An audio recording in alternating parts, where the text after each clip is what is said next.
திருச்சிற்றம்பலம். ஆடும் பரிவேல் அணி சேவல் என பாடும் பணியே பணியாய் அருள்வாய், தேடும் கயமா முகனை செருவில் சாடும் தனி யானை சகோதரனே.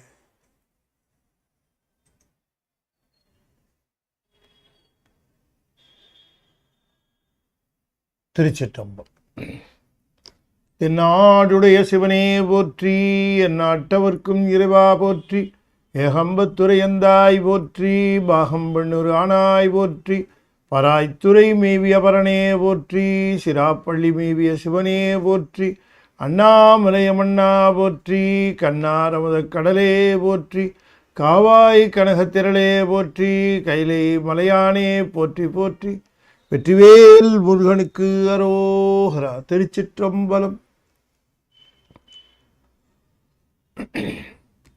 திருச்சிற்றம்பலம். அண்ட சராசரங்களுக்கெல்லாம் அதிபதியாக விளங்கக்கூடிய முருகப்பெருமானுடைய ஒப்பற்ற பரங்கருணையினாலே ஞானத்திரள் சார்பாக தாயுமானவர் அருளி செய்த பாயப்புலி என்று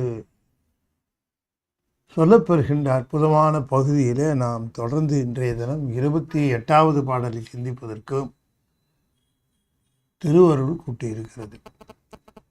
இந்த அற்புதமான ஞான வேள்வியில் தன்னுடைய மிகப்பெரிய உபகாரத்தை செய்கின்றவர் துவாய் ராமநாதன் அவர்கள். அவர்களும் அவர்கள் குடும்பத்தாரும் மிக சிறப்பாக எல்லா நலனும் பெற்று திகழ வேண்டும் என்று எல்லாம் வல்ல பரம்பொருளாக இருக்கக்கூடிய சர்வேஸ்வரனை நாம் பிரார்த்தித்துக் கொள்கின்றோம். எல்லா உயிர்களும் இன்புற்றிருக்க நினைப்பதுவே அல்லாமல் வேறொன்றறியேன் பராபரமே என்று சொல்லுகிற இந்த கருணை தொழிலாளர்களுக்குத்தான் வரும். உயிர்கள் படுகிற துன்பத்தை பார்த்து அந்த துன்பத்தினாலே தாம் துன்பப்படுவது போலவே பேசுவார். உண்மையிலேயே அருளாளர்களுக்கு அவர்கள் சொல்லுகிற துன்பம் இல்லை. அவர்கள் பாடலிலே குறிப்பிடுகின்ற துன்பம் அவர்களுக்கு கிடையாது. அவர் பாடலிலே சொல்லுவார்கள், இப்படி துன்பப்படுகிறேன், அப்படி துன்பப்படுகிறேன் என்றெல்லாம் சொல்லுவார்கள்.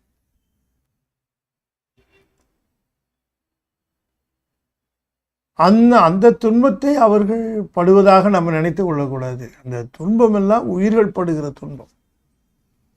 ஒரு உயிர் படுகிற துன்பத்தை பார்க்கிற பொழுது உள்ளம் வேதனைப்படுகிறது. வள்ளல் பிரான் கூட சொல்லுவார்,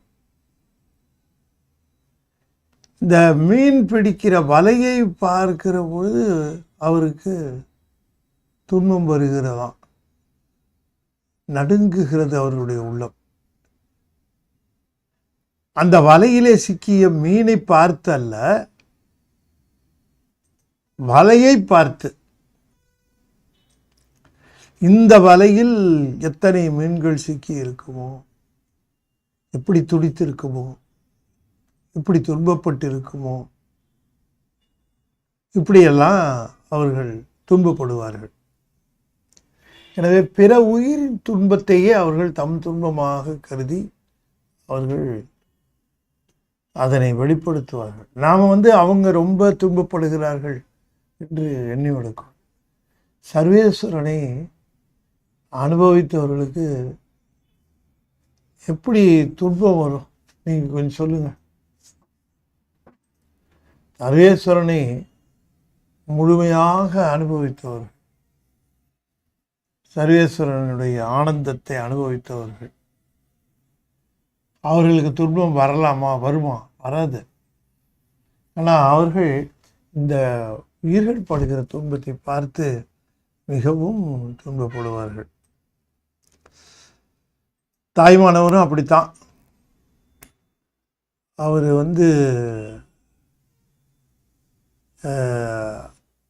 பல பாடல்களில் தன்னுடைய துன்பத்தை வெளிப்படுத்துவார். பக்குவம் பெறாத உயிர்கள் துன்பப்படுவது இயல்பு தானே. உயிர் துன்பப்படுவதற்கு காரணம் அதனுடைய பக்குவமின்மை தான். வினையினாலே துன்பம் பெறுகிறது என்பது தொடக்க காலத்தில் இருக்கும்.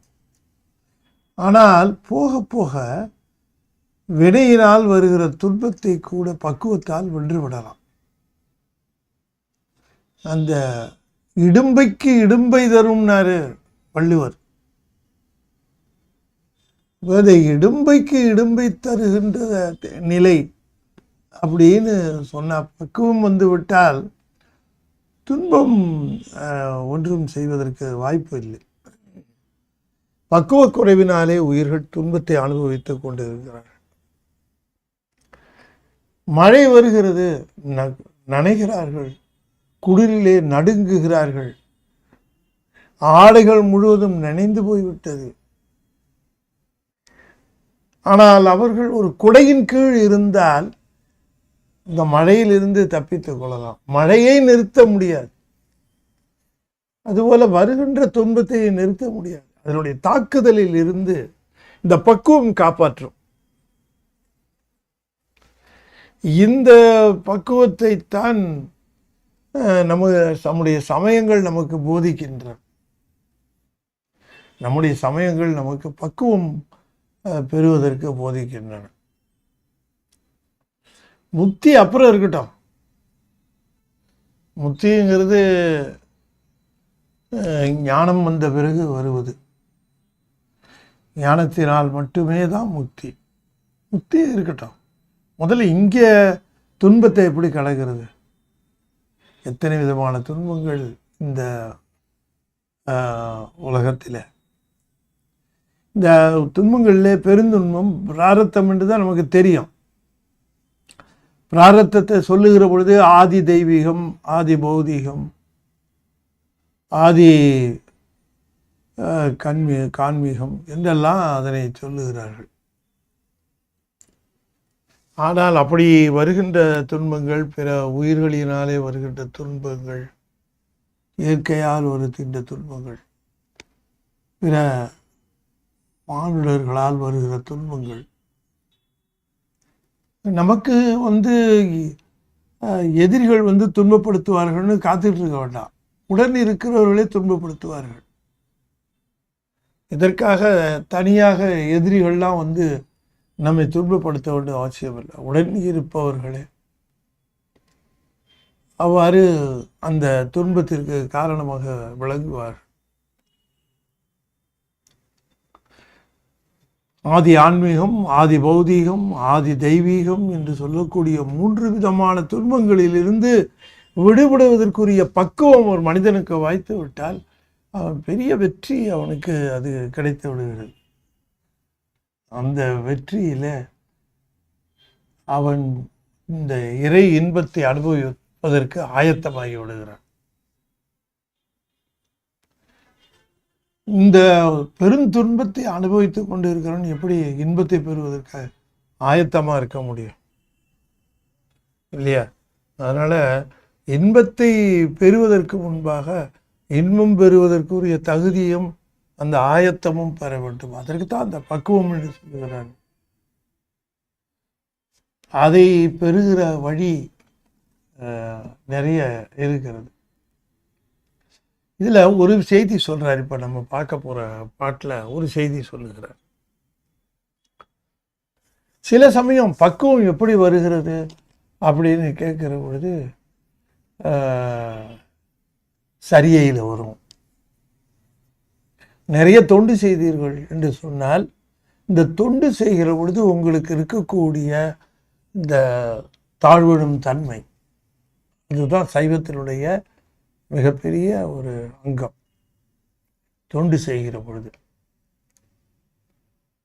தொண்டு செய்து கொண்டு அடுத்த நிலையிலே பூசை செய்கிற பொழுது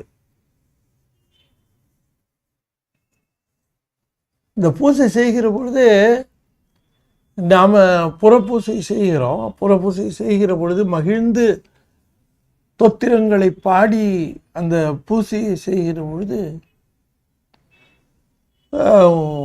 உள்ளமானது குளிர்கிறது, உள்ளத்திலே இருக்கக்கூடிய சிவம் குளிர்கிறது, அதில் பக்குவம் வருகிறது.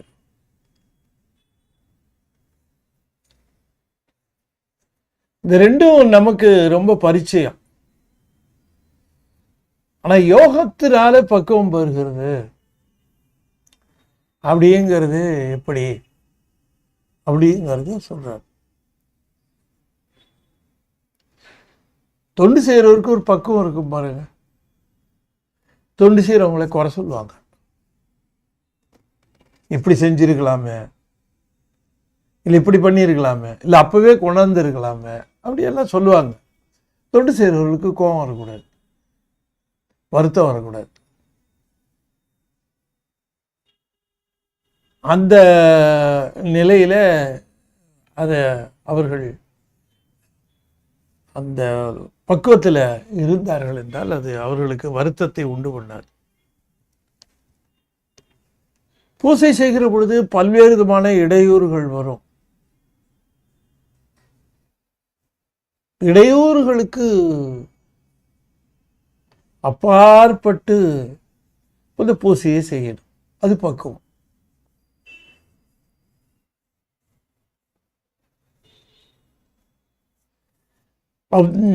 நம்ம விசார சருமர் மணியாற்றங்கரையில் அவ்வளோ செய்கிறாரு, அவங்க அப்பா அவ்வளோ பேசுகிறாரு, காதுலே உழுவுல அவருக்கு.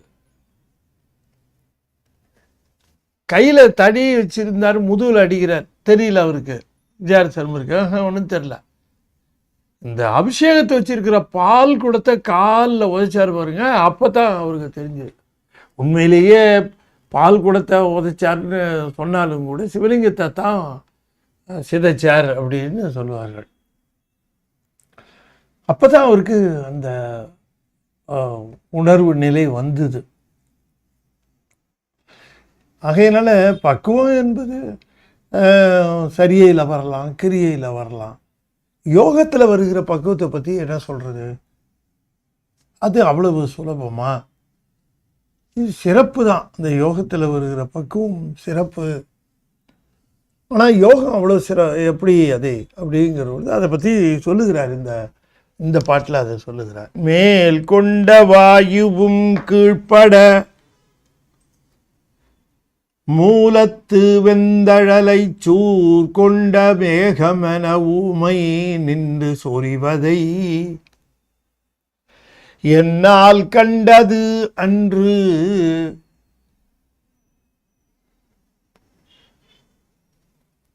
மேல் கொண்ட வாயுவும் கீழ்ப்பட மூலத்து வெந்தழலை சூல் கொண்ட மேகமென ஊமை நின்று சொறிவதை என்னால் கண்டதன்று. மௌன உபதேசி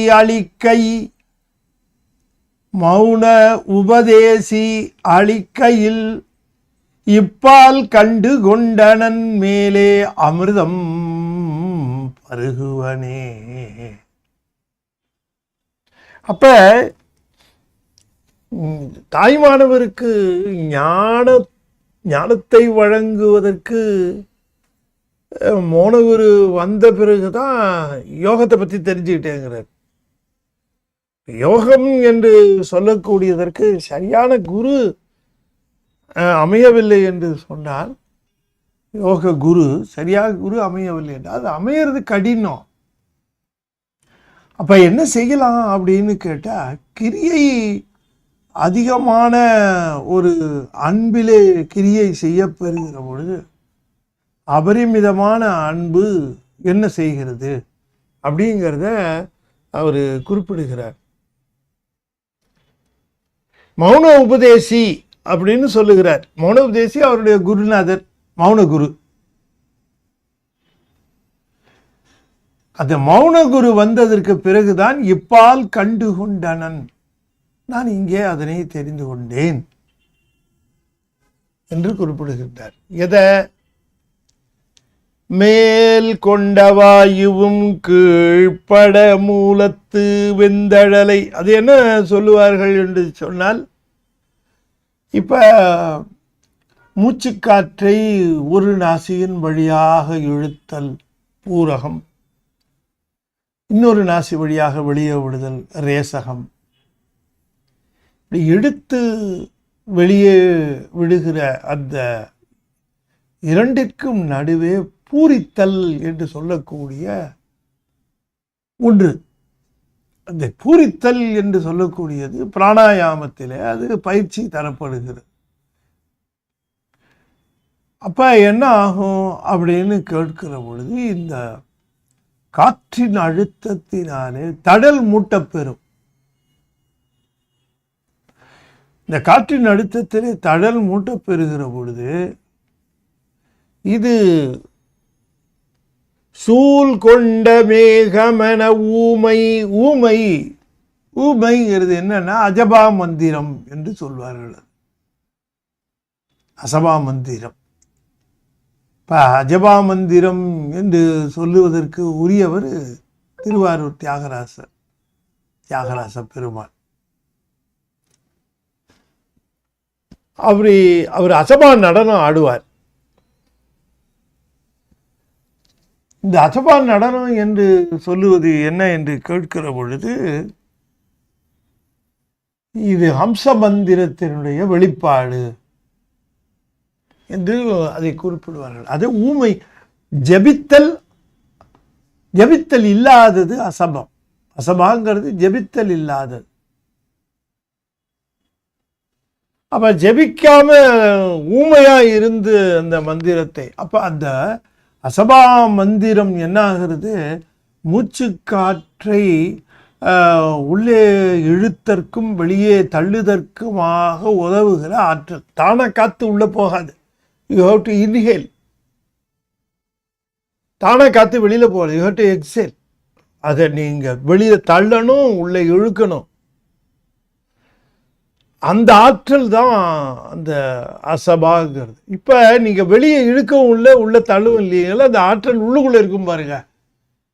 அந்த ஆற்றல் தான் அசபா மந்திரம். அது என்ன செய்யும்னா, சூழ் கொண்ட மேகம்னாரு. சூழ் கொண்ட மேகம் என்று சொல்லுகிற பொழுது கருவுற்ற மேகம், மழை நீர் மிகுந்த மேகம், நிறைய தண்ணி சேர்ந்துக்கிட்டு அப்படியே கொட்டுறதுக்கு தயாரா இருக்கிற மாதிரி அந்த ஆற்றல் உள்ளுக்குள்ள இருக்கும். ஏன்னா நீங்க உள்ள எடுத்து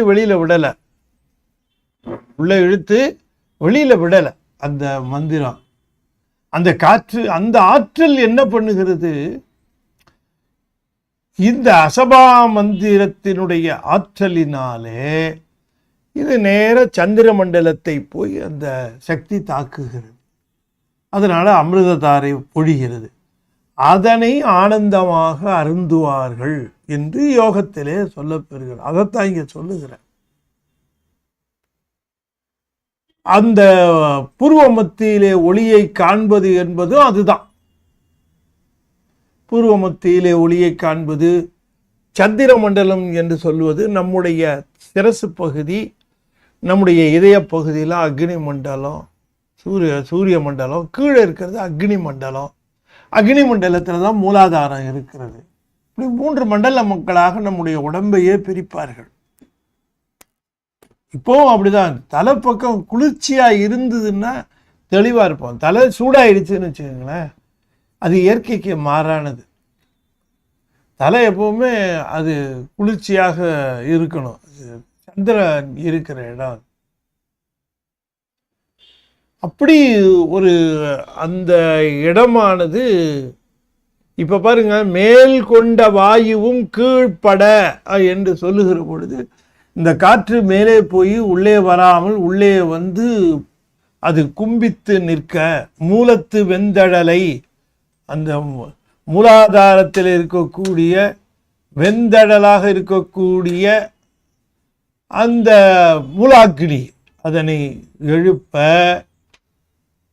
அது என்ன ஆகும், அப்படி மேலே போய் உங்களுக்கு அந்த அந்த உச்சியில் இருக்கக்கூடிய சந்திர மண்டலத்து அமிர்தத்தாரையை அது வழங்கும் என்று சொல்லுகிறார். ஆனா இதை சொல்லிவிட்டு என்ன சொல்றாரு, ஊமை நின்று சொறிவதை திருவருள். ஊமை என்பது அசபா மந்திரத்தினுடைய ஆற்றல்ங்கிறது வேற ஒன்றும் இல்லை, அது திருவருள் தான். அது அந்த திருவருள், அது அந்த திருவருளினாலே அசபா மந்திரம், எல்லா மந்திரத்தினுடைய ஆற்றலும் திருவருள் தான்.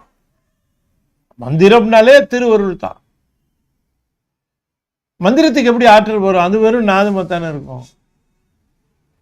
அப்ப அந்த ஆற்றல், இந்த பேராற்றல், அந்த ஆற்றலினாலே அந்த அமிர்த தாரையானது மேலே போய் அது தாக்கும், அப்பொழுது அது வரும் அப்படிங்கிற அந்த ஒரு நிலையை இந்த யோகத்தை சொல்லிவிட்டு, இது என்னால் கண்டது அன்று, நான் இதை முயற்சி செய்து இதனை நான் அனுபவிக்கவில்லை.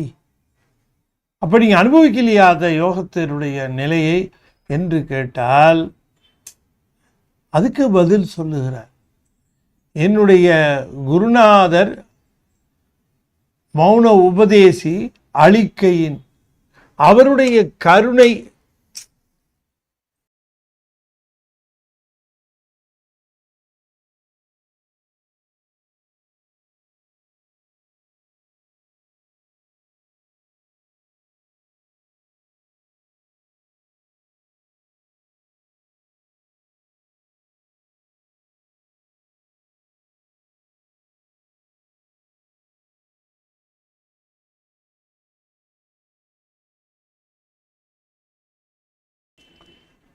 அப்ப மேலே அந்த இப்ப இது யோகத்தினுடைய நிலை. இது யோகம் இல்லையா சார்? கிடையாதானா? உண்டு, அதில் சந்தேகம் இல்லை. இது யோகம்னு நமக்கு சொல்லி இருக்கணும். சரியே கிரியே யோகம். ஆனால் யோகம் என்பது ஞானத்திற்கு முந்தைய நிலையாக விளங்குகிற ஒரு பக்குவம். சரியை ஒரு பக்குவம், கிரியை ஒரு பக்குவம், யோகம் ஒரு பக்குவம். பக்குவம் முதிர்வு வந்துக்கிட்டே இருக்கும். அந்த யோக பக்குவத்தை முதிர்விப்பது குருநாதர் தான். ஒரு குரு இல்லாமல் வெறும் யோகத்தை நாம் வெறும் யோகமாகவே அதனை கொள்ளுகிற பொழுது அந்த யோகத்தில் ஹಠ யோகம் என்று இருக்கிறது. உடம்பை நீண்ட நாட்கள் வைத்துக் கொள்ள வேண்டும் என்பதற்காக யோகம் செய்வது. கரைபடும் உடம்பிராதன கருதுதல் ஒழிந்து வாயுவை கர்ம வசனங்களால் மறித்து அனல் ஊதி கவலைப்படுகின்ற யோகம். அதை இன்னும் சொன்னார், கவலைப்படுகின்ற யோக கற்பனையினர். யார்? அருணகிரிநாதர் சொல்லுகிறார், கண்டிக்கிறார். ஆகையினால இந்த யோகத்தை பயில்வதற்கு சிவயோகி இருக்கணும். சிவயோகி அந்த சிவயோகத்தை பயில்வித்து, ஏன் சிவயோகி வேணும்னு கேட்டால், யோகத்தினுடைய பயன் அட்டமா சித்திகள் அல்ல, சிவத்தை பெறுவதே. இந்த சிவத்தை பெறுவதே தான் அந்த யோகத்தினுடைய நிலையாக இருக்க வேண்டும். ஆனால் இவர் என்ன சொல்றாரு, நான் இதெல்லாம் பண்ணலை, எனக்கு தெரிஞ்சதெல்லாம் நான் சாமிகிட்ட அன்பு செலுத்தினேன். எனக்கு குருநாதர் வந்தார். குருநாதர் அவர் மேலே எனக்கு அபரிமிதமான அன்பு பெருகிச்சு. எனக்கு அவர் மேலே அபரிமிதமான அன்பு பெருகின உடனே என் உடம்புல என்னவோ மாற்றம் நிகழ்ந்தது. அதைத்தான் யோகம்னு சொல்கிறாங்க போல இருக்குன்னு. எப்படி சொல்கிறாரு நீங்கள் பார்த்துக்கணும். இப்போ யோகம் என்பது தனியாக அதை பயிலவில்லை. என்னுடைய குருநாதர் எனக்கு ஞானம் வழங்கணுங்கிறதுக்காக குருநாதரை தேடினேன். அந்த குருநாதர் வந்தார். அந்த குருநாதர் மூலமாக எனக்கு அனுபவம் நிகழ்ந்தது. அந்த அனுபவத்தை தான் யோகா அனுபவம் என்று சொன்னார்கள். அப்படி சொல்லி இருக்கிறார்கள் என்று சொல்லுகிறார். இதை அவர் இன்னும் ஒரு குறிப்பாகவே ஒரு இடத்துல சொல்கிறார் பாருங்க. அது என்ன பாட்டு அப்படின்னா, மௌனகுரு வணக்கம்னு ஒரு பகுதி. அதில் ஒரு பாட்டு சொல்கிறார். மௌனகுரு வணக்கங்கிறது தன்னுடைய குருநாதருக்கு வணக்கம் சொல்லி அவர் பாட்டு எழுதியிருக்கார். ஒரு 10 பாட்டு. குருநாதருக்கு எல்லா இடத்துலையும் வணக்கம் சொல்கிறாரு. குருநாதருக்கு மிகப்பெரிய அதிர்ஷ்டக்காரன் யாருன்னு கேட்டால் ஒருத்தர் நல்ல குருநாதர் கிடைக்கணும்னு. அது மட்டும் கிடைக்குமே. ஆனால் வேற என்ன வாழ்க்கையில் வேற எந்த அவனுக்கு ஈடான செல்வந்தர்கள் கிடையாது.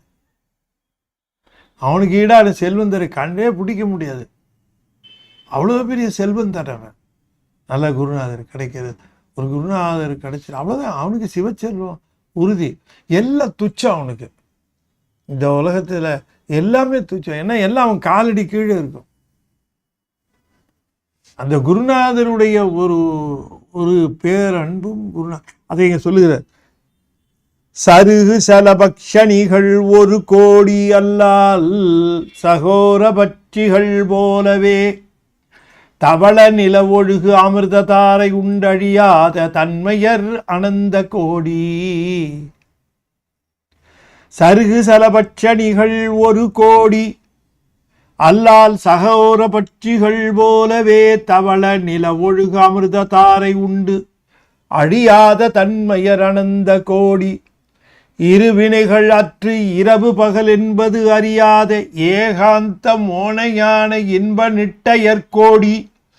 மணி மந்திர சித்தி நிலை எய்தினர்கள் கோடி. கோடி கோடி பேரா. சருகுசல பட்சணிகள் 1 கோடி. சருகுசல பட்சணிகள் என்று சொன்னால் உலர்ந்த இலைகள், தண்ணி, இதை மட்டுமே உண்டு கொண்டு உயிர் வாழ்கிறவர்கள், தவ வாழ்க்கையாக வாழ்கிற தவசிகள் 1 கோடி பேர். அல்லால் சகோர பட்சிகள் போலவே. சகோர பட்சிகள், சகோர பட்சிகள் என்று சொல்லுகிறது. சகோர பட்சிங்கிறது அது வேற எதுவும் சாப்பிடாது. அது இந்த சந்திரனில் வழிகிற அமிர்தத்தை உண்டு உயிர் வாழும் என்பார்கள். இந்த சகோர பறவை சந்திரனில் உண்டு அமிர்தத்தை உண்டு, சந்திர கிரணங்களை உண்டு, சந்திர கிரணங்களை உண்டு வாழ்கின்ற. அதுபோல இவர்களும் தவளன்னா வெண்மையான நிலவு ஒழுகு அமிர்த, நிலவிலிருந்து ஒழுகுகின்ற, அதாவது சந்திர மண்டலத்திலிருந்து ஒழுகிற இந்த யோகத்தில் அமிர்தத்தை உண்டு அழியாத தன்மை, நீங்காத உடம்பை பெற்றவர்கள் கோடி. 1 கோடி பேர். வெறும் இலை சருகப்பட்டு சாப்பிட்டவர்கள் 1 கோடி. அதுக்கப்புறம் சகோர பட்சிகள் போல சாப்பிடுகிற அந்த அமிர்ததாரி உண்டுகிற யோகியர்கள் 1 கோடி. அதுக்கு பிறகு இருவினைகள் அற்று, அதாவது எந்த செயலும் செய்யாமல், எந்த செயல்களும் செய்யாமல், இரவு பகல் என்பது அறியாத, இரவு பகல் என்பதை தெரிந்து கொள்ளாத மௌனமான நிலையிலே இருந்து ஏகாந்த மோன ஞான இன்ப நிட்டை, அந்த ஞான இன்ப நிட்டையில் இருக்கிறவர்கள் அவர்கள் 1 கோடி. மணி மந்திர சித்தி நிலை எய்தினர்கள் கோடி. மணிமந்திர அப்படின்னா, மணின்னா ரசக்குளிகை, மந்திரங்கிறது பஞ்சாட்சரம். இந்த 2னாலும் அட்டமா சித்திகளை பெற்றவர்கள்.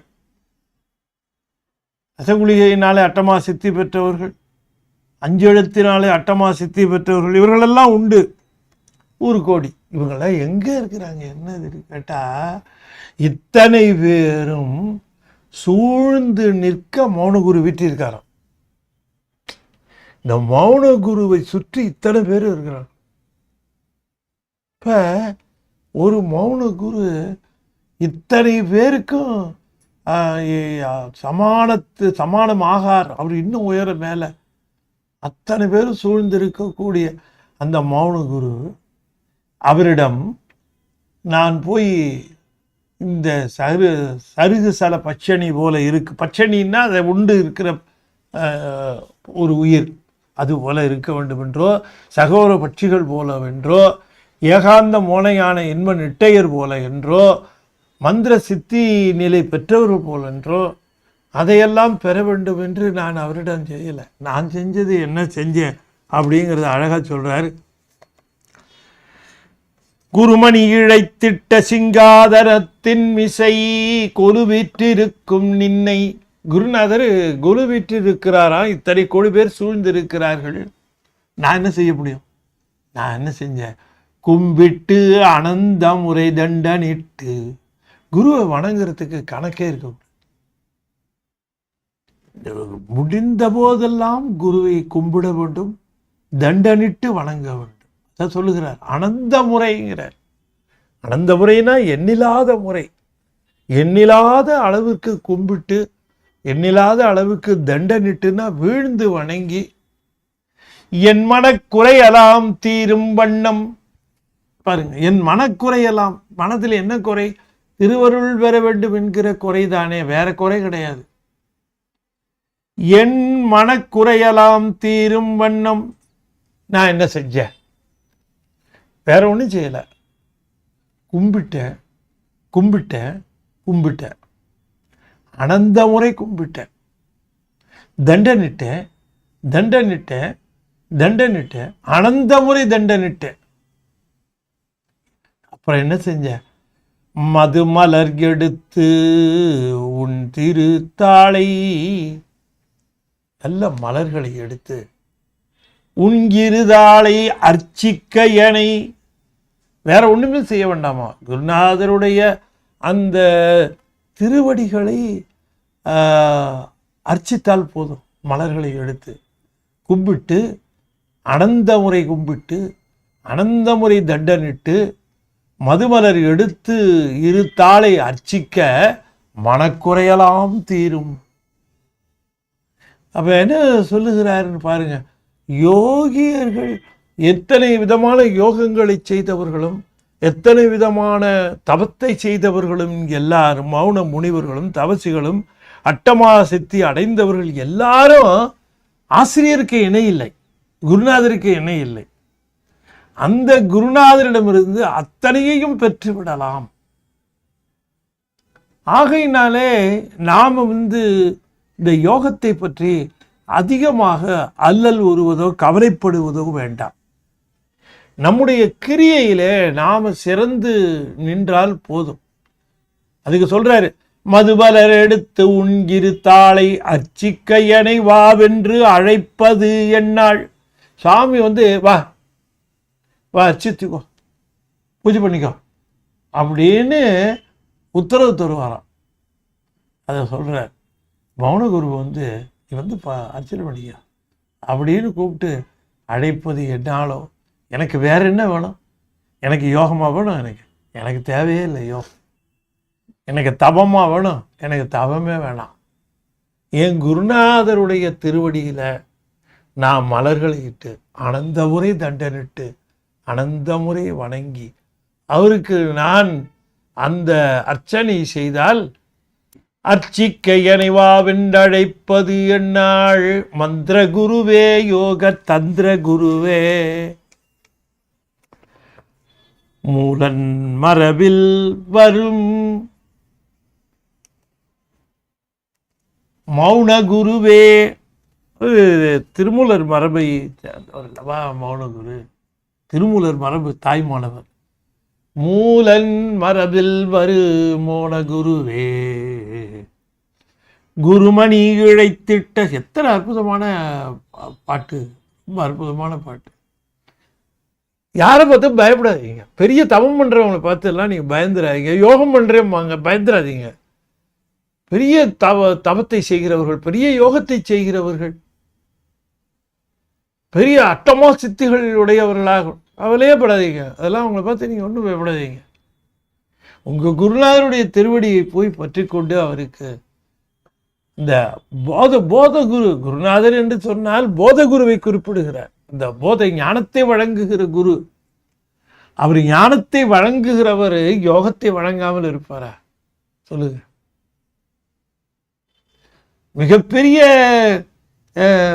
இல்லத்தை தருகிற ஒருவர் அந்த இல்லமே உன்னுடையது, இந்த இல்லம் உன்னுடையது என்று சொல்லுகிறவர் ஒருவேளை டிஃபன் போடுவாரான்னு கேட்கிற மாதிரி இருக்கு. வீடையே தருகிறவர், இந்த புத்தி வீட்டையே தருகின்றவர் இந்த யோக ஆனந்தத்தை தராமற் போய்விடுவாரா? அது தானாவே வரும் என்று சொல்லுகிறார். மதுமலர் எடுத்து உன் இருதாள் அர்ச்சிக்க ஏன் மனக்குறையலாம் தீரும் வண்ணம் எனை வாவென்று அழைப்பது என்னாள். மந்திர குருவே யோக தத்ர குருவே மூலன் மரபில் வருமௌன குருவே. ஆகையினால இங்க சொல்லுகிறார், மேல் கொண்ட வாயுவும். இதே இந்த யோகத்தை விவரிக்கிறதுக்காக அந்த 2 வரியை சொன்னாலும் கூட நாம சிறப்பா என்ன பார்க்கணும் என்று சொன்னால் இப்படி செய்கிறார்கள். ஆனால் இந்த செய்ததுல என்ன சொல்லுகிறார், மேல் கொண்ட வாயுவும் கீழ்ப்பட மூலத்து வெண்தழலை சூழ் கொண்ட மேகம். சூழ்கொண்ட மேகம் என ஊமை. சூழ்கொண்ட மேகம்னா மழை பெய்யறதுக்கு ஆயத்தமாக இருக்கக்கூடிய கருமேகங்கள். அதுக்கு ஆற்றல் அதிகம் இந்த கருமேகத்துக்கு.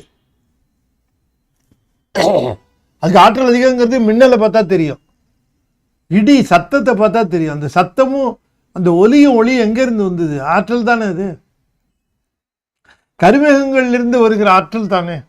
அதுபோல இந்த ஊமை என்று சொல்லக்கூடியது அசபா மந்திரம். இந்த அஜபா மந்திரம் இப்பொழுது ஆற்றலோடு அந்த யோகத்தை நிறைவு செய்கிறது. நிறைவு செய்கிற பொழுது அந்த அமிர்தத்தை அனுபவிக்கிறார்கள். ஆனால் அது எனக்கு அது வாய்க்கலை, நான் பார்க்கலை அப்படின்னுட்டார். நான் கண்டது என்னால் கண்டது அன்று என்று சொன்னால் நான் முயற்சி செய்து யோகத்தை பயிலவில்லை. நான் என்னால் கண்டது அன்று. அப்ப எப்படின்னாரு, மௌன உபதேசி மௌனகுரு என்னுடைய குருநாதர் அளிக்கையின் அவர் திருவருளை அளித்தார்.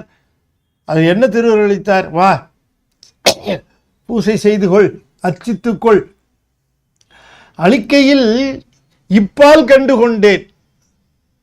இப்பால் கண்டு கொண்டேன்னா அப்பால் கண்டு கொண்டதல்ல, அது இப்பால் கண்டு கொண்டது. இப்பால் என்றால் இங்கேயே இப்படியே கண்டு கொண்டேனே. மேலே அமிர்தம் பருகுவனே, அந்த ஆனந்தத்தை நான் அனுபவித்தேன் என்று அவர் குறிப்பிடுகின்றார். மேலே அந்த ஆனந்தத்தை நான் அனுபவித்தேன், அமிர்தம் பருகுவனே என்று குறிப்பிடுகின்றார். ஆகவே இந்த யோகத்திற்கு நல்ல குரு கிடைத்து யோகத்தை பயின்று சிவத்தை பெறுவதே நோக்கமாக கொண்டு இப்ப திருமூலரும் சொல்லுகிறார் யோகம். ஆனால் கடைசியில சொல்லுகிற பொழுது திருமூலர் சொல் அன்பை பெருக்கிக் கொள்ள வேண்டும். அன்பில்லாமல் யோகம் செய்வது, யோகம் செய்கிற பொழுது அன்பில்லாமல் செய்வதனாலே எந்த பயனும் விளையாது. அந்த யோகம் என்பது இல்லையா? அதாவது சமீபத்தில் ஒரு பெரிய ஒரு உயர்ந்தவரை சந்தித்தேன். அவர் என்கிட்ட ஒன்று சொன்னார். அவர் என்ன சொன்னார் அப்படின்னு சொன்னால், அவருக்கு ஒரு கர்நாடிக் சிங்கரை ரொம்ப பிடிக்குமா. நான் பேரெல்லாம் சொல்லலை, இந்த கர்நாடிக் சிங்கரை ரொம்ப பிடிக்குமா அவர் ஒரு தடவை வந்தாராம். இவர் அவரை பார்க்க வாய்ப்பு கிடைச்சிதான். இவர் அவருடைய ஃபேன் இல்லையா. அவர் ரொம்ப அற்புதமாக அவர் இந்த நடராசர், தில்லை நடராசர் பாடல்களை பாடுவாராம். அதனால இவருக்கு ரொம்ப பிடிக்குமா. அதனால் இவர் அவரை போய் பார்த்துருக்கிறார், பேசியிருக்கிறார். ரொம்ப ஃபேமஸ் கர்நாடிக் சிங்கர். அவர்கிட்ட கேட்டிருக்கார், ஐயா நீங்கள் ரொம்ப அற்புதமாக பாடுறீங்க, பாடும்போது உங்களுக்கு உணர்வு வருமா அப்படின்னு கேட்டிருக்கார். சிவ உணர்வு, சிவத்தை பற்றி பாடுறீங்களே, உணர்வு வருமானு. இப்போ அவர் சொன்னாராம், அதெல்லாம் எனக்கு ஒன்றும் வராது, I am just an artist அப்படின்னாராம். நான் ஒரு கலைஞன் தான் அப்படின்ட்டாராம். அப்போ இவர் சொல்கிறாரு, நான் அது நாள் வரைக்கும் அவர் மேலே அவ்வளோ மரியாதையும் ஒரு ஈடுபாடும் வச்சுருந்தேன். இதை கேட்ட உடனே எனக்கு சப்புன்னு ஆகிப்போச்சு அப்படின்னாரு. இப்போ ரொம்ப இந்த நிறைய பாடகர்கள் பக்தி பாடல்கள் பாடுறாங்க, எல்லாம் பக்தியோடு பாடுறாங்கன்னு நம்ம நினச்சிட்டோம்னா அது நம்ம தப்பு. அது அந்த பக்தி இருக்கிறது போல நடித்து பாடுவார்கள். இப்போ காதல் பாட்டு பாடும்போது நாங்கள் என்ன செய்யறது, காதல் இருக்கிற மாதிரி நடித்து தானே பாடணும், அது மாதிரி இது நடிக்கிறது தாண்டுருவாங்க. அதனால தான் இந்த பாடல்கள் வழிபாட்டுக்கு உரியன அல்ல என்று சொல்லுகிறோம். ஏன் வழிபாட்டுக்கு உரியன அல்ல? தேவாரம், திருவாசகம் போன்ற திருமுறை பாடல்கள் தான் வழிபாட்டுக்கு உரியன. ஏன் சொல்கிறோன்னா, அவர்கள் சிவ உணர்வோடு பாடுகிறார்கள். அவங்க இப்போ பாடுகிற பொழுது பாடகருக்கு பண்ணு, தாளம், ராகம், அந்த இதெல்லாம் இருக்கும். இதை எப்படி பாடணும், இதை எப்படி செய்யலாம், இது இந்த பிரிகா கொடுக்கலாமா, இது இன்னும் கொஞ்சம் இப்படி நம்முடைய சொந்த ஸ்டைலில் கொடுக்கலாமா என்றெல்லாம் அந்த இசையில் கவனம் போன அந்த நிலையில் உணர்வுக்கு கவனம் போகுமா என்பது ஒரு பெரிய கேள்விக்குறி. ஆனால் அருளாளர்கள் பாடுகிற பொழுது அவர்கள் உணர்வுக்குத்தான் முக்கியத்துவம் கொடுத்திருப்பார்கள். தானே அந்த உணர்வு தான் சிவ உணர்வு இல்லையா, அது ரொம்ப முக்கியம். அந்த மாதிரி இந்த யோகத்தில் செய்கிற பொழுது அந்த யோகம் சிவ உணர்வு இல்லாமல் செய்கிற யோகமாக போனால் அது ஆபத்தை விளைவிக்கும். அதைத்தான் இங்கே குறிப்பிட்டு திரும்பவும் அந்த சிவ உணர்வு இல்லாத யோகம் பேராபத்தை விளைவிக்கும் என்கிற காரணத்தினாலே சிவ உணர்வு இல்லாத பூசையும் பயன் தராதது போல சிவ உணர்வோடு செய்கின்ற பூசையில் மிகுந்த அன்பை பொழிய பொழிய அன்பு முதிர முதிர அவர்கள் ஞானத்தை பெறுகிற நிலைக்கு போய் ஞானகுருவை பெற்று அவர்கள் யோக அனுபவத்தை பெறுவார்கள் என்று குறிப்பிடுகிறார். யோக அனுபவத்தை அங்கே போயும் பெறலாம் என்று குறிப்பிடுகின்றார். சொல்லால் தொடர்பொருளால் தொடரா பரஞ்சோதி இன்னொரு நிலையில் இருக்கிறவர்களை இதில் குறிப்பிடுகின்றார். இன்னொரு நிலையில் இருக்கிறவர்கள் சொல்லால் தொடர்பொருளால் தொடரா பரஞ்சோதி. சொல்லால் தொடர்பொருளால் இந்த சொல்லை வைத்து கொண்டு தொடர்ச்சியாக வருகின்ற பொருள், சொல் உணர்வு. சொல்லை சொன்ன உடனேயே பொருள் உணர்வு வரும், தொடர்ந்து வந்துடும். சொல்லும் பொருளும், சொற்பிரபஞ்சம் பொருள் பிரபஞ்சம். சொல்லுக்கு ஒரு 3 அத்துவா, பொருளுக்கு ஒரு 3 அத்துவா, 6 அத்துவா. இந்த 6 அத்துவாலை தான் நம்ம வினைகள்லாம் இருக்கும். இந்த 6 அத்துவாவையும் கடந்த நிலையில விளங்குகிறவன் சிவபெருமான். அவர் தான் தொடரா பரஞ்சோதின்னார். சொல்லால் தொடர்பொருளால் தொடரா பரஞ்சோதி என்று சொல்லுகிற பொழுது சொல் பிரபஞ்சத்திற்கும் பொருள் பிரபஞ்சத்திற்கும் அப்பாற்பட்டு விளங்குகின்ற மேம்பட்ட சோதியாக இருக்கின்ற பெருமானே, நின்னை வல்லாளர் கண்ட வழி கண்டிலேன்.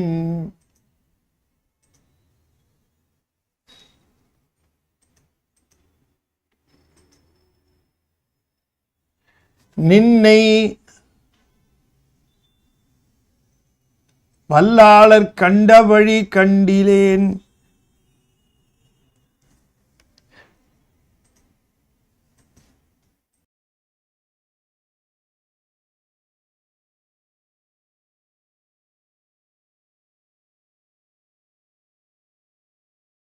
நின்னை வல்லாளர் கண்ட வழி கண்டிலேன், சகமார்க்கத்திலும் செல்லாது என் சிந்தை நடுவே கிடந்து திகைத்து விம்மி அல்லானதும் பகலானதும் வாய்விட்டரற்றுவனே.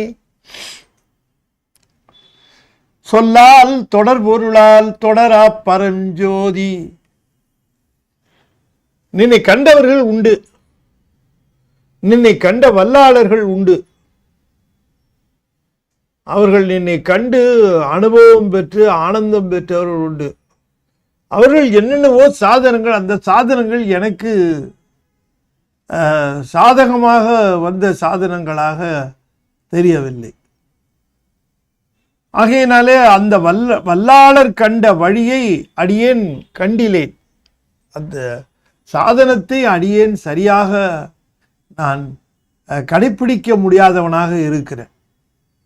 எப்படியாவது உன்னை அடைந்து விட வேண்டும், உன் திருவுருளை பெற்றுவிட வேண்டும். அதுதானே எல்லாருக்கும் நோக்கம். என்னன்னு கேட்டால், நோக்கம் அப்படி தான் இருக்கணும். இப்படின்னு கேட்டால், இப்போ நான் பூஜை செய்கிறேன் என்று கேட்டால், எனக்கு எப்படியாவது சிவபெருமானுடைய திருவுருள் கிட்ட வேண்டும், சிவபெருமானுடன் அணுக்கம் ஏற்பட வேண்டும், சிவபெருமானுடைய அந்த ஒரு பேரானந்தத்தினுடைய நிலை ஏற்பட வேண்டும். இதெல்லாம் தான் நமக்கு நிறைவான குறிக்கோளாக இருக்கும். அந்த குறிக்கோள் அதுதான். சாமியும் ஏதாவது கேட்டுக்கிட்டே இருக்கிறானே, என்ன கேட்குறானா, என்ன கேட்க மாட்டேங்கிறான், அப்படின்னு தான் சாமியும் கூட யோசனை பண்ணுவார். இதை எதை கேட்டுறான் அதை கேட்குறான் அப்படிங்கிறான், இதை கொடுங்குறான் இல்லையா? அப்போ வந்து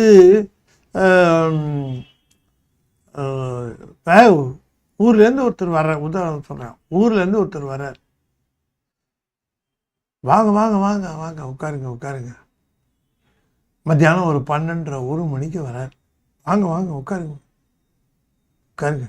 எப்போ கிளம்புனீங்க, எப்போ வந்தீங்க, உட்காருங்க, பேன் போட்டு உட்காருங்க, எப்போ கிளம்புனீங்க, எப்போ வந்தீங்க, எதில் வந்தீங்க, ஊரில் எல்லாம் சௌக்கியமா? நம்ம கூட பழகினான ஒருத்தன் பாலசுப்ரமணியன் ஒருத்தர், அது என்னவோ பிரச்சனைன்னு சொன்னாங்களே, வந்தவனை சாப்பிட்டியான்னு ஒரு கேள்வி கேட்க மாட்டான், இவ்வளவு கேள்வியும் கேட்பானே தவிர வந்தவன் என்ன எதிர்பார்ப்பான்? சாப்பிட்டு 12:30 மணிக்கு வந்துருக்கிறான், சாப்பிட்டியா, தண்ணி குடிக்கிறியா, ஜூஸ் சாப்பிட்றியா, சூப் சாப்பிட்றியா அப்படின்னு ஏதாவது கேட்டு சாப்பாடு ரெடி ஆகி சாப்பிட்டு பேசுவோம். வந்த நேரம் 12:30 மணி நேரம். எல்லா நலமும் விசாரிப்பான், இனிமையாக பேசுவான், அன்பை பொழிவான். வந்தவனுக்கு அதுலேயே நாட்டம் இருக்கும். சாப்பிட்டியான்னு கேட்டது தானே, தின்ன நேரம் அதை தான் கேட்குறாரு. சாமியை பார்த்தவொடனே சாமி சாப்பிட்டியா சாமின்னு கேட்குறாரு. நமக்கு நல்லா தெரியும் சாமி சாப்பிடாதுன்ட்டு, நமக்கு இல்லையா? ஆனால் அவர் கேட்குறாரு, சாமி சாப்பிட்டியா, தனியாவா இருக்கிற இங்கே அப்படின்னு கேட்குறாரு. தனியாவா இருக்கிற, நாங்கள்லாம் கூட்டமாக இருக்கிறோம், உன்னை தனியாக இங்கே விட்டுருக்கோம், நான் இனிமேல் போக மாட்டேன் சாமி, உனக்கு கூடவே இருப்பேன், இங்கேயே இருப்பேன். சரி, அவர் என்ன யோகம் பண்ணார்? ஏதோ தெரிஞ்ச பூஜையை பண்ணார். இந்த பூஜையை பண்ணதுலேயே போயிட்டார். இந்த பூசையில் இருந்த கூடிய அந்த ஆனஸ்டி, சின்சியாரிட்டி, அந்த பூஜையில் இருந்த சின்சியாரிட்டி, ஆனஸ்டி, வேற ஒன்றுமே இல்லை. அதனால போயிட்டார். அது எல்லாமே கொடுத்துருச்சு. அவனுடைய செயலெல்லாம் நமக்கு இனியவாம் என்னும் என்றுதே சொல்லுகிறார் தேவச்சேக்கிழ. ஆகையினாலே வல்லாளர் கண்ட வழி கண்டிலேன், வல்லாளர்களாக இருக்கக்கூடிய இந்த அருள் நிலையிலே இருக்கிறவர்கள் இருக்கிறார்களே, அவர்கள் உன்னை கண்ட வழியிலே நானும் சென்று உன்னை கண்டுவிடலாம் என்றாலோ அந்த வழி சாதனம் எனக்கு சரியாக பற்றுக்கு கிடைக்க மாட்டேன் என்கிறது. அதை பற்றுவதற்கும் கடினமாக இருக்கிறது, அது கிடைக்க மாட்டேன் என்கிறது. சரி, அவர்கள் எப்படி அதை அடைந்தார்கள் என்று தெரிகிறதாண்டாலும் அதுவும் தெரியல. சரி, இது நமக்கு சரிப்பட்டு வராது போல இருக்கு, நம்ம சகமார்க்கத்திலே போயிடுவோம், பேசாமல் பிரபஞ்சத்திலேயே இருந்துருவோம், நமக்கு சரியாக வராது என்று பார்த்தால் சகமார்க்கத்திலும் செல்லாது என் சிந்தை. அதுலேயும் போக முடியல, அதை விட்டு வந்தாச்சு, அதுலேருந்து நகர்ந்து வந்தாச்சு. நகர்ந்து வந்து இதுக்கு வந்தலான்னு வந்தா இதுக்கு உள்ள லாக் ஆக மாட்டேங்குது. இந்த பக்கமும் போக முடியல, அந்த பக்கமும் போக முடியல, நடுவில் மாட்டிக்கிட்டேங்கிறார். சகமார்க்கத்திலும் செல்லாது என் சிந்தை நடுவே கிடந்து. அப்ப இதுல பெரும்பான்மையர்களை பற்றி தான் அவர் பேசுறார். அவங்களுக்கு பிரபஞ்சத்து மேல உவர்ப்பு ஏற்பட்டு வந்துருவாங்க, வந்து பெருமானை அடைய வேண்டும் என்பதற்காக அவர்கள் அந்த முயற்சியில் ஈடுபட்டிருப்பார்கள். ஆனால் அதற்குரிய அந்த பக்குவம் இல்லாத காரணத்தினாலே அவர்கள் எந்த இடத்திலே அது செல்லுவது அப்படிங்கிறதுலேயே அது நின்று கொண்டிருக்கும். சரி, இப்படி போயிடலான்னு பார்த்தா திரும்பவும் அங்கே போகவும் முடியாது. சகமார்க்கத்திலும் செல்லாது என் சிந்தை நடுவே கிடந்து திகைத்து விம்மி அப்படின்னு சொல்றார்.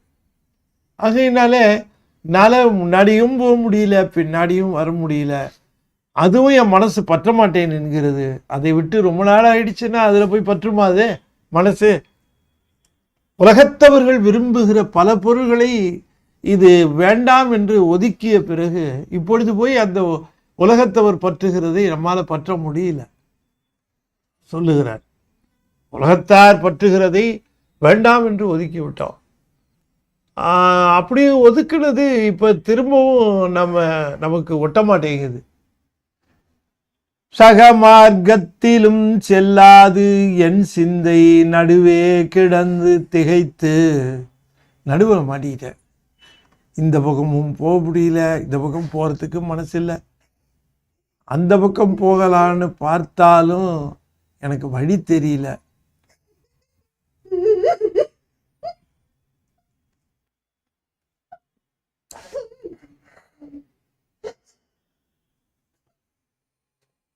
சொல்லால் தொடர்பொருளால் தொடரா பரஞ்சோதி நின்னை வல்லாளர் கண்ட வழி கண்டிலேன் சகமார்க்கத்திலும் செல்லாது என் சிந்தை நடுவே கிடந்து திகைத்து விம்மி அல்லானதும் பகலானதும் வாய்விட்டு அரற்றுவனே. பெருமானே, இப்போ நான் என்ன செய்வது என்பது உங்ககிட்ட தானே இருக்கு. நான் உங்ககிட்ட தானே கேட்க முடியும். இரவு பகலாக உன்னைத்தானே நான் சிந்தித்தேன். இரவு பகலாக உன் பெருமைதானே பேசினேன். வாய்விட்டு அரட்டுகிறேன். இப்பொழுது எனக்கு எந்த வழி? அப்போ பின்னால் போக முடியலன்னா முன்னால் தான் போயாகணும். முன்னால் போகிறதுக்கான சாதனையை தேவரீர் அருள வேண்டாமா? தேவரீர் எம்மை பற்றி கொள்ள வேண்டாமா? இப்படிப்பட்ட சூழ்நிலையில் தேவரீர் எனக்கு துணையாக விளங்க வேண்டாமா என்று கேட்கிறார். அது சிலருடைய நிலை எவ்வாறு இருக்கிறதே என்பதை தாய்மானவர் அதை ரொம்ப நிதர்சனமாக எடுத்து அதனை குறிப்பிடுகின்றார். சொல்லால் தொடர் பொருளால் தொடரா பரஞ்சோதி நின்னை வல்லாளர் கண்ட வழி கண்டிலேன். அவர்கள் எந்த விதத்திலோ தங்களை பற்றி கொண்டு விட்டார்கள். பற்றி கொண்டவர்களுக்கு நீயும் பற்றுக்கோடாகி விட்டாய். அவர்கள் தங்களுடைய அந்த சாதனைகளினுடைய நிலையிலே நிற்கிறார்கள். அந்த வல்லாளர் கண்ட வழி, அந்த வழியிலே எனக்கு செல்லுவதற்கு இன்னும் சாதனை புரிய சாதிக்க மார்க்கம் தெரியவில்லை. பெருமானே, தேவரீர் காட்டவில்லையா அல்லது எனக்கு தெரியவில்லையா?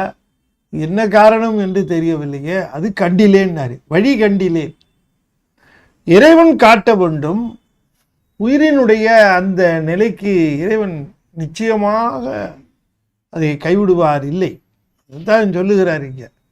இறைவன் உயிர்களை பக்குவம் பெற்ற உயிர்களை நிச்சயமாக கைவிட மாட்டார். அது அப்படி அவர் காத்திருக்கிறார் என்று சொல்லுகிற பொழுது அந்த சாதனையை எனக்கு தேவரீர் அருள வேண்டும் என்று தான் கேட்கிறார். இதில் அது சொல்லுகிற பொழுது நான் இனிமேல் அந்த பக்கத்துக்கு போகிறதுக்கு வாய்ப்பு கிடையாது. இந்த பக்கம்தான். இந்த பக்கத்தில் இருக்கிற பொழுது தேவரீரை எண்ணி வந்த பிறகு தேவரீர் ஏற்று அருள் செய்ய வேண்டாவா? அருள் செய்வீர் என்கிற அந்த நிலையில இரவும் பகலுமாக திகைத்து விம்மி அல்லானதும், அல்லுனா இரவு, அல்லானதும் இரவிலேயும் பகலிலேயும் நான் வாய்விட்டு அரற்றி கொண்டிருக்கின்றேன் என்று குறிப்பிடுகிறார். சொல்லால் தொடர் பொருளால் தொடரா பரஞ்சோதி நின்னை வல்லாளர் கண்ட வழி கண்டிலேன் சகமார்க்கத்திலும் செல்லாது என் சிந்தை நடுவே கிடந்து திகைத்து விம்மி அல்லானதும் பகலானதும் வாய்விட்டரற்றுவனே. இறை தொண்டிலே நின்று அதிலே ஊற்றம் பெற்றவர்கள் மேற்கொண்டுதான் போக முடியுமே தவிர பின்னால் வர முடியாது. அது கஷ்டம். திரும்ப லாக்காக முடியாது. அப்படிதான் முன்னால் தான் போவார்கள். அப்படி முன்னால் போகிறவர்கள் திகைப்பார்கள். ஒன்று வழியில்லையோ என்று எண்ணுவார்கள். ஆனாலும் அந்த திகைப்பையும் விம்மிலையும் பெருமான் போக்கி அவர்களுக்கு உரிய அந்த மேற்கொண்டு செல்லுகிற அந்த பற்றுக்கோடாக அவன் விளங்குவான். பெருமானே விளங்குவான் என்பதை இந்த செய்தியிலே சொல்லுகிறார் என்று சொல்லி இன்றைய தினம் நாம் இந்த 28, 29 2 பாடல்களை அற்புதமான பாடல்கள். பல உயிர்களை பற்றிய பக்குவ நிலைகளை பற்றித்தான் சாமி பேசுகிறார். எல்லா உயிர்களினுடைய நிலைகளையும் அருளாளர்கள் எடுத்து பேசுவார்கள், தன்மேல் ஏற்றி பேசுவார்கள். அப்படி சில உயிர்கள் இப்படி அந்த உயிர்களுக்கு நம்பிக்கை ஊட்டுவதற்காக இப்படி சொல்லுகிறார். இந்த உயிர்கள் இறைவனை நோக்கி செல்லுகிற பொழுது ஏற்படுகிற தடைகளை அவை கருதி கொண்டு பயந்து விடக்கூடாது. முன்னே செல்லுகிற அந்த நிலையில் பின்னே செல்லுவதற்கு அவர்களுக்கு இனி வாய்ப்பு கிடையாது. முன்னே செல்லுகிறவர்கள் அங்கே முன்னே செல்லுவதற்கான தடைகளை கண்டு அஞ்ச வேண்டும். இறைவன் தக்க தருணத்திலே அந்த தடைகளை நீக்கி அருள் செய்வான் என்று நம்பிக்கை ஊட்டுகிறார் என்று சொல்லி இந்த அளவிலே இன்றைய தினம் இந்த 2 பாடல்களை நிறைவு செய்து, அன்பர்களே, நம்முடைய ஞானத்திரள் பத்திரிகைக்கு நீங்கள் எல்லோரும் நல்ல ஆதரவு தர வேண்டும். அதில் சந்தாதாரராக மற்றவர்களையும் சேர்க்க வேண்டும். ஞான குழந்தை ஆங்கிலத்திலே இருக்கிறது. ஞான குழந்தையை வாங்கி குழந்தைங்களுக்கு கொடுங்க. பரிசு கொடுக்கறதுன்னா ஞான குழந்தை ஆங்கிலத்தில் பரிசு கொடுங்க. ஒரு நல்ல அருமையான காமிக்ஸ் புக்கு அது. ஞானசம்பந்தருடைய வாழ்க்கை வரலாறு முழுக்க இருக்குது. குழந்தைகளுக்கு நல்ல மேனர்ஸு ஞானம் உண்டாகும். அதை நீங்கள் தர வேண்டும் என்று கேட்டுக்கொண்டு, நாளைய தினம் மாதவ சிவஞான யோகி, மாதவ சிவஞான முனிவர் அவருடைய குரு பூசை. அதனால் அருள்மிகு கமலவிநாயகர் சத்சங்கத்திற்கு அடியேன் சுவாமி ஸ்ரீ பஞ்சாகர தேசிகர் மாலை அருளி செய்திருக்கிறார். அவருடைய திருவாவடுதுறை ஆதீனத்தினுடைய குரு முதல்வர் மேலே அருளி செய்த ஒரு 10 பாடல்கள். இந்த 10 பாடல்களையும் நாம் சிந்திக்கிறோம். அந்த குருநாதர் மேலே எத்தனை அன்பு! அந்த குருநெறி தானே நம்ம சைவ நெறி. அந்த குருவை பற்றி இந்த 10 பாடல்களை அருளி செய்த அந்த பஞ்சாகர தேசிகர் மாலையை குரு பூசை என்று சிந்திப்பது சிறப்பு இல்லையா? அதை நாம் நாளைய தினம் சிந்திக்க இருக்கிறோம். முடிந்தவர்கள் நேரிலேயே வந்துருங்க. குரு தரிசனம், அந்த அற்புதமான அந்த நிகழ்வு. வியாழக்கிழமை வழக்கம் போல் திருவாசகம் ஐசிஎஃப்ல. எனவே கமலவிநாயகர் சத்சங்கத்தில் 2 நாட்கள் நிகழ்வு இருக்குது. கலந்து கொள்ளுங்கள், நேரிலே வாருங்கள், பயன்பெறுங்கள் என்று சொல்லி நிறைவு செய்யும் முகமாக 5 எழுத்தை 5 முறை ஓதுவேன். அன்பர்கள் தொடர்ந்து ஓத வேண்டும் என்று திருவடி பணிந்து வேண்டிக் கொள்கின்றேன். ஓ நம சிவாய, ஓ நம சிவாய, ஓ நம சிவாய, ஓ நம சிவாய, ஓ நம சிவாய. திருச்சிற்றம்பலம். தென்னாடுடைய சிவனே போற்றி, என் நாட்டவர்க்கும் இறைவா போற்றி. வெற்றிவேல் முருகனுக்கு அரோகரா. திருச்சிற்றம்பலம்.